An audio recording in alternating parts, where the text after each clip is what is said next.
Welcome to essential health tips. আজ আমরা আলোচনা করব গর্ভাবস্থায় গর্ভবতী মায়ের যে কাজগুলো একদমই করা যাবে না।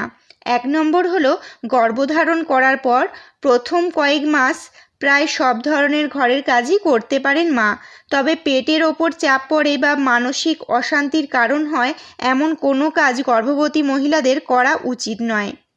গর্ভবতী মহিলাদের সবসময় হাসি খুশি টেনশন মুক্ত থাকা জরুরি। 2 নম্বর হলো ভারী কিছু বহন করতে হবে এমন কোনো কাজ গর্ভবতী মহিলারা করবেন না। কোনো আসবাব একদিক থেকে অন্যদিকে সরানোর কাজ করবেন না। 3 নম্বর হলো পর্দা পাল্টানো বা ফ্যান পরিষ্কার করার মতো কাজ এই সময় করবেন না। উঁচুতে উঠে করতে হবে এই রকম যে কোনো কাজ গর্ভাবস্থায় এড়িয়ে যাওয়াই ভালো। 4 নম্বর হলো বাড়িতে পোষ্য থাকলে বিশেষ করে বেড়ালের বজ্র গর্ভবতীরা যেন কোনো মতেই পরিষ্কার না করেন।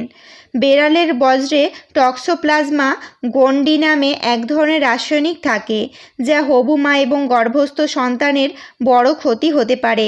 ঘরে আর কেউ না থাকলে যদি একান্তই গর্ভবতী মহিলাকে পরিষ্কার করতেই হয় তাহলে খুবই সতর্কতার সাথে করতে হবে। হাতে গ্লাভস পরে নিন এবং হয়ে গেলে খুব ভালো করে সাবান দিয়ে হাতটা ধুয়ে নিন। তো বন্ধুরা, ভিডিওটা ভালো লাগলে লাইক এবং শেয়ার করবেন। আপনার মনে কোনো প্রশ্ন থাকলে বা সাজেশন দেওয়ার থাকলে অবশ্যই আমায় কমেন্ট করতে একদম ভুলবেন না।